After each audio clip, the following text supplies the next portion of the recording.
titres font l'actualité de ce soir, Madame, Messieurs. Merci de nous choisir pour vous informer. Assemblée nationale dépose ce mercredi 30 décembre par la nouvelle société civile congolaise au bureau d'âge des propositions pour l'amélioration de la législative électorale, a annoncé son coordonnateur national Jonas Tchombela au cours d'une conférence de presse tenue ce mercredi à Kinshasa.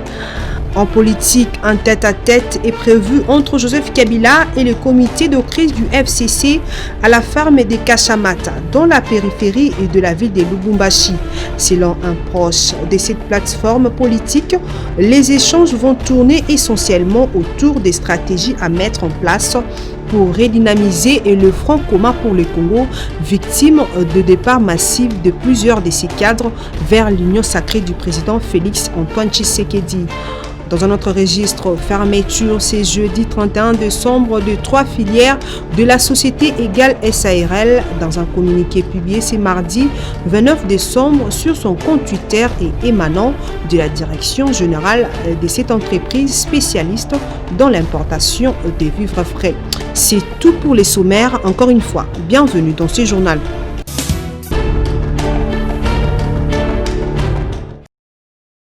Après quelques temps d'absence, le soldat du peuple Martin Fayulu Madidi sort de son silence. Le mercredi 30 décembre 2020, le coordonnateur en exercice de l'Amouka va tenir un meeting dans les quartiers populaires de Kanluka à l'ouest de la ville de Kinshasa pour communier avec sa base de cette partie de la capitale sur l'actualité politique du pays.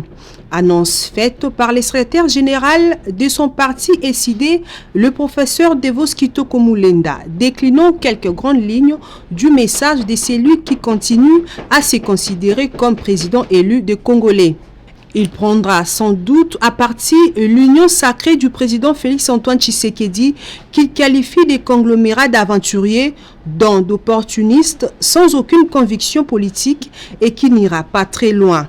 Les CG de l'SID répètent à celui qui veut bien l'entendre que le pouvoir de Félix Tshisekedi est issu des hold-up électorales contre le président Martin Fayulu et que pourtant il est sans issue. D'où il conseille l'application immédiate du plan de sortie des crises de Martin Fayulu qui passe par des réformes institutionnelles sans lesquelles ni le gouvernement ne peut mener à bien l'action sociale pour le bien-être des Congolais. Devos Kitoko poursuit que ce qu'il faut éviter, c'est la requalification de la majorité parlementaire, étant donné que le plan Fayulu prévoit la convocation des élections générales dans les 18 mois, ce qui mettrait à plat l'actuelle majorité détenue par le Front commun pour le Congo, vu les degrés de contestation de résultats législatifs nationaux devant la Cour constitutionnelle.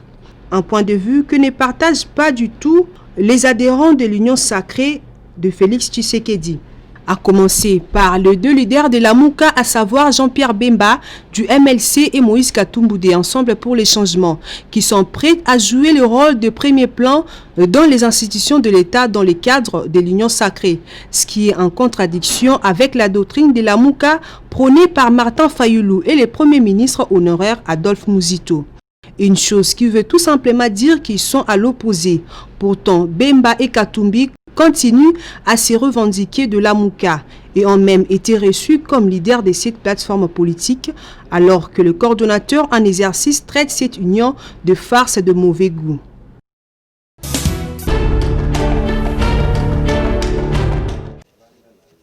Face aux enjeux politiques de l'heure et de l'évolution de la situation politique dans le pays, la nouvelle société civile congolaise n'est pas en reste.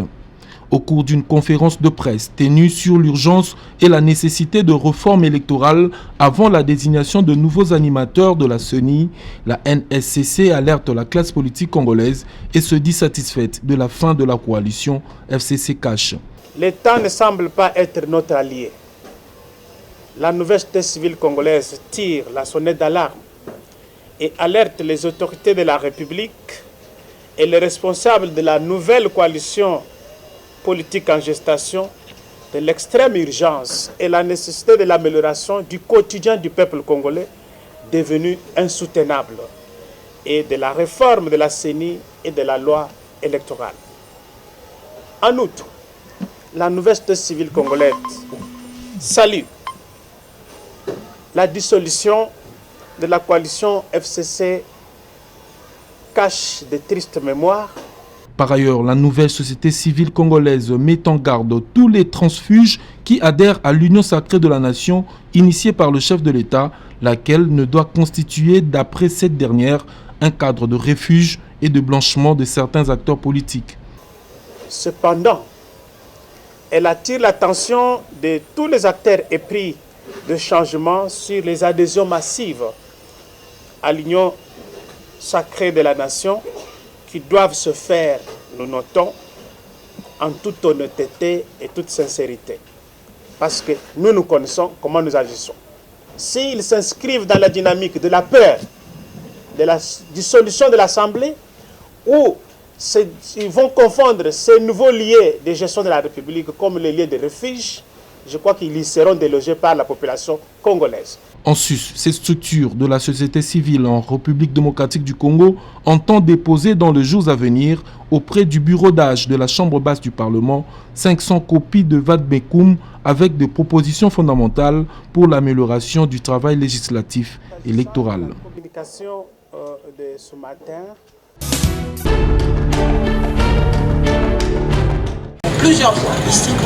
Les agents et cadres de la télévision thématique de l'éducation Éduc TV n'ont plus qu'une seule ritournelle dans leur bouche. Merci au chef de l'État et président de la République, Félix-Antoine Tshisekedi Tshilombo, pour la réforme phare de son quinquennat, à savoir la gratuité de l'enseignement primaire en RDC. Merci au ministre d'État et ministre de l'EPST, Willy Bakonga Willima, au vice-ministre Didier Boudimbu et au secrétaire général de l'EPST, Jean-Marie Mangobé, pour la régularisation de leurs positions administratives. Les agents et cadres d'Éduc TV, à la tête de laquelle Karine Kaboututu, directeur et chef de service de la chaîne thématique de l'éducation, se sont retrouvés ce lundi dans l'enceinte de leur établissement avec des pancartes sur lesquelles on pouvait lire plusieurs messages de remerciements au chef de l'État, au ministre d'État et ministre de l'EPST, au vice-ministre et au secrétaire général de l'EPST pour la décision salutaire relative à la régularisation de leurs positions administratives. Car, ont-ils souligné, Éduc TV a évolué pendant longtemps sans cadre organique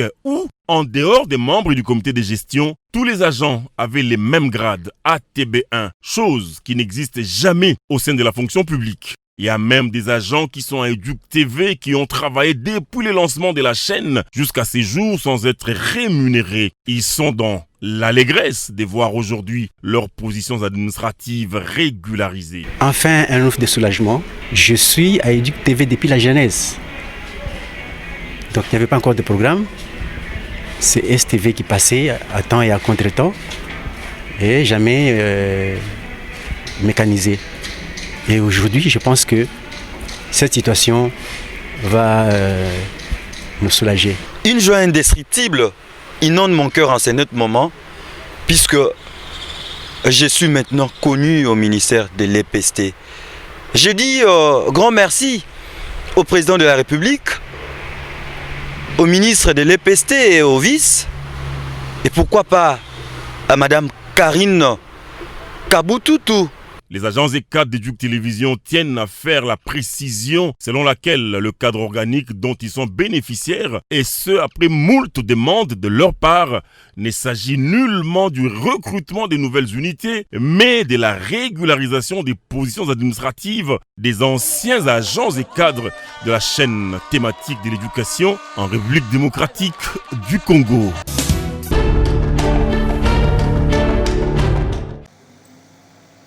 Inaugurée en juin 2018, la centrale hydroélectrique des Zongo 2 avec 3 turbines possède une capacité de 150 MW en raison des 50 par turbine.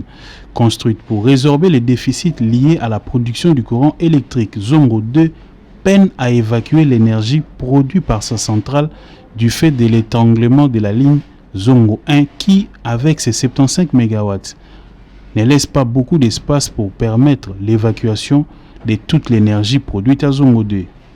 C'est pourquoi le deuxième volet du projet Zongo 2 permet aujourd'hui la construction de la deuxième ligne Zongo 2 Kintsuka sur une distance de 62 km séparant Zongo, dans le Congo central, à Kinshasa, à Kinshasa, 159 pylônes sont en obstruction.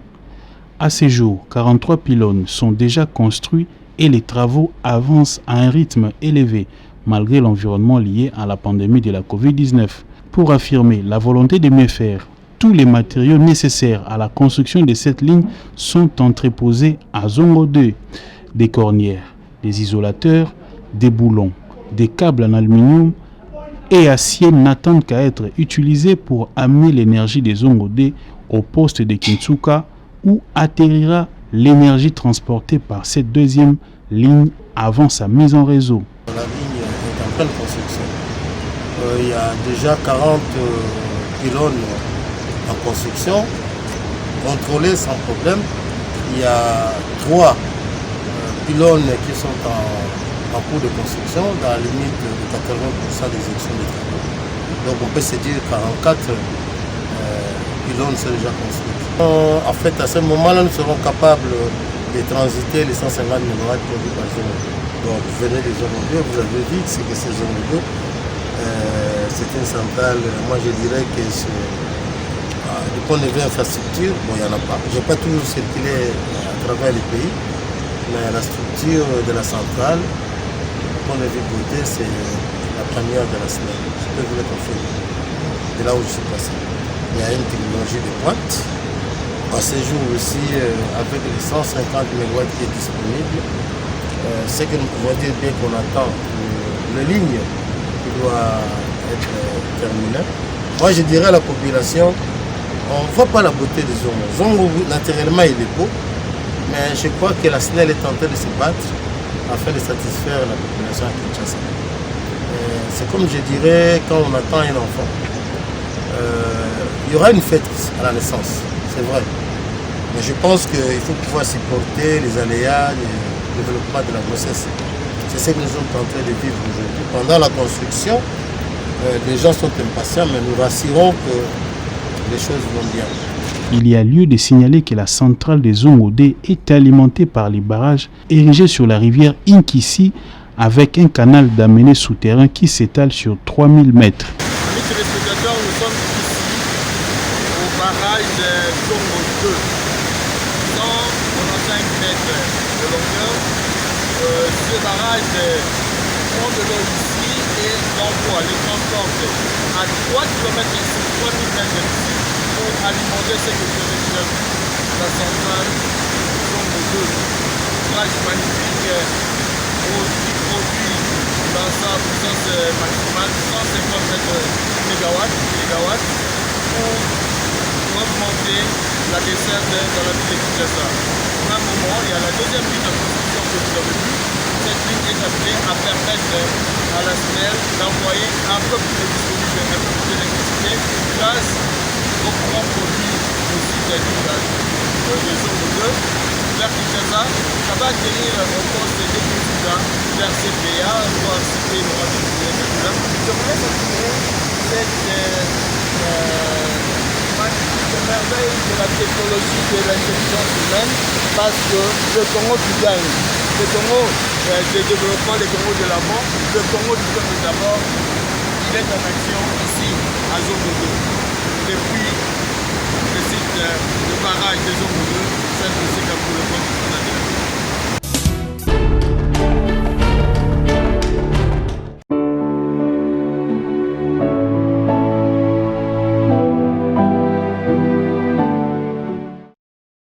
Comme attendu par les Congolais, la première audience publique sur les dossiers de détournement de fonds dans le programme de 100 jours du président de la République a eu lieu ce 11 mai et retransmis à la télévision nationale. Vital Kamerhe, un des prévenus dans cette affaire, a affirmé qu'il est intervenu dans ce dossier de 100 jours comme simple directeur de cabinet et qu'il y avait au total 9 superviseurs pour ces programmes.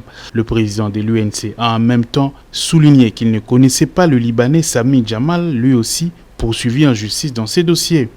Je ne dis pas que je suis superviseur. Nous étions une équipe de supervision, 9 au total. Mais les documents, il est là, lisez-les. Il y avait M. Vital Kamerhe, directeur de cabinet. Il y avait M. Kolongole, directeur de cabinet adjoint. Il y avait M. Yav, directeur du ministère des Finances. Il y avait le gouverneur de la Banque centrale. il y avait le ministre du budget de l'époque, il y avait les représentants de la primature, il y avait tout ça. Et vous avez 9 au total. 9 au total. La prochaine audience est prévue le 25 mai 2020. Un procès qui réserve aux Congolais beaucoup de surprises.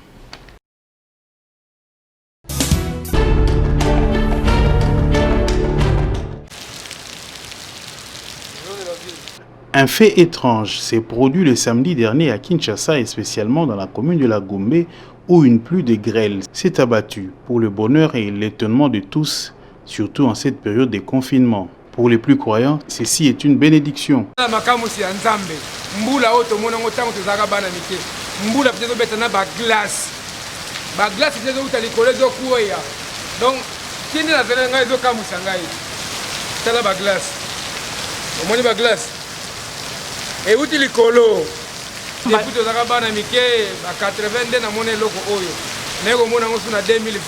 D'autres sont restés émus devant cette merveille naturelle où ils ont eu l'occasion essentiellement de toucher ces grêles pour admirer la grandeur de la nature et de Dieu. Vraiment,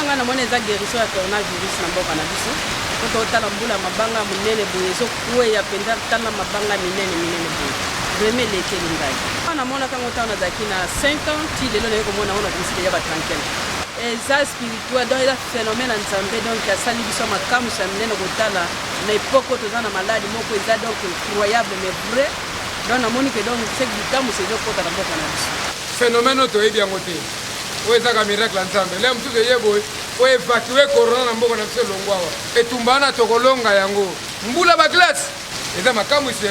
Une fois n'est pas coutume, un tel fait ne vient pas tous les jours.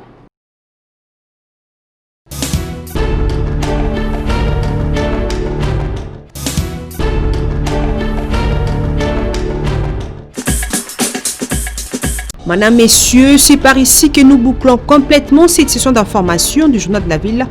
Merci de nous avoir suivis.